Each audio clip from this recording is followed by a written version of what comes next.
Good morning everyone. My name is Kristen Joy D. Julena, and to this video presentation, I'm going to introduce some idea about the subject credit and collection. At the end of this video presentation, the student will know about the following. First, accounts receivable through the use of accounts receivable ledger. Second, accounts receivable and cash flow. Third, financial statement analysis.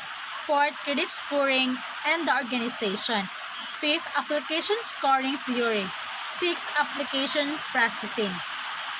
So first, accounts receivable through the use of accounts receivable ledger. So account receivable is the money or an asset of a business organization that a customer owed to a business for goods and services already provided. It is also legally unenforceable that the customers needs to pay for the order that they have not already paid.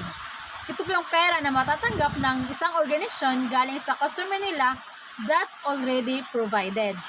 So, accounts receivable ledger, an accounting ledger that shows the transaction and payment history of each customer to whom the business extends credit. The balance in each customer account is periodically reconciled with the accounts receivable balance in the general ledger to ensure accuracy. Ito po yung isang accounting ledger na nagpapakita ng transaction and payment history sa bawat customer to whom the business extends credit. So ito po yung example. The customer is Hearty Hapay. So ito po ang example ng accounting ledger history, the history of the transaction and the payment. So merong date, description, post reference, debit, credit, and balance. So next, let's proceed to the accounts receivable and cash flow. So I already explained about the accounts receivable. So now, what is cash flow? Cash flow is the movement of cash or money into or out of an account of a business or an investment payment. If the cash flow inflow exceeds into the cash outflow, it is a sign of a good or positive to individuals or in a company.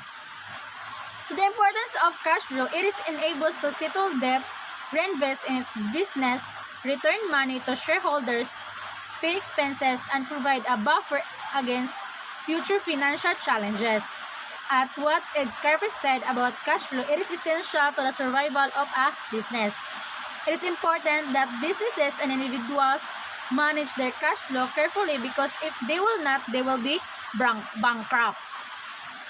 So third, financial statement analysis. So liquid assets. Liquid asset is resources such as cash that are easily converted into other assets or used to pay for goods, services, and liabilities in a short period of time. So example of these are bank accounts, accounts receivable, and etc. So liquidity working capital. Liquidity working capital is the measure of how a company can sell its current assets to pay its current liabilities. So for example, if a company Joy has an account payable coming due in 30 days, the company could sell about some of its merchandise inventory or withdraw cash from its marketable securities to satisfy the payable that's coming due. So, liquidity ratios.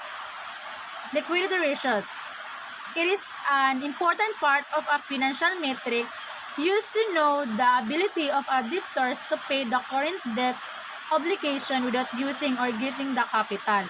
In short, measure a company's ability to pay debt obligation including the current ratio, quick ratio, and operating cash flow. Fourth, credit scoring and the organization. What is credit score? The credit score will determine the person's creditworthiness or the ability to repay debt. It is commonly expressed as a numerical value based on a person's repayment history and credit files from various loan kinds and credit organization. Credit scoring model is one of the factors utilized in analyzing a credit application. It indicates a willingness to pay reasonable rate of interest in exchange for incurring the rest of handling one's own money away. So example is for this is FICO scoring model. So FICO means Fair is a company. It is the most recognized credit score. FICO has more than 50 different versions of score that sends to lenders. The score may change depending on what the company asked and what was important to that company in calculating your score. So fifth, application scoring theory. Each lender has its own technique for determining a borrower's creditworthiness, although the 5 Cs, character, capacity, capital, collateral, and conditions are often used for both personal and commercial credit applications. So there are 5 strategy settings. First, sign a contract and check credit. Second, track accounts receivable. Third, make payment easy. Fourth, do your part. And lastly, rethink your billing approach. So last topic, application processing. So a person loan is money borrowed for a variety of reasons. You repay the money in monthly payments with interest over time. The process is much the same even if you are lending from a bank, credit union, or internet lender. Financial institutions rely on loans as one of their major sources of revenue. A client will communicate with various members of the loan team at different stages of the loan processes. So first, delivery channels. Second, pre-screening. Third, handling referrals, declines and appeals. And fourth, decline management. So first is delivery channels. So these channels have arisen in recent years as a result of advances, information and communication technology, as well as a shift in customers' expectation. So example of this is mobile phones, online banking, and etc. So second, pre-screening. Before the lender will approve the amount that the customer wishes to target, the lender assesses the borrower's eligibility for a loan as well as his or her reliability. After that, the lender will authorize the applicant to continue with the application procedure when the verification steps is completed. Third, handling referrals, declines, and appeals. Handling referrals allows a lender to evaluate a small business loan request when they are unable to do so. Not all referrals qualify the loan, but the client will get a better knowledge of what is required in the future to be qualified. Declines and appeals. Each lenders have a criteria.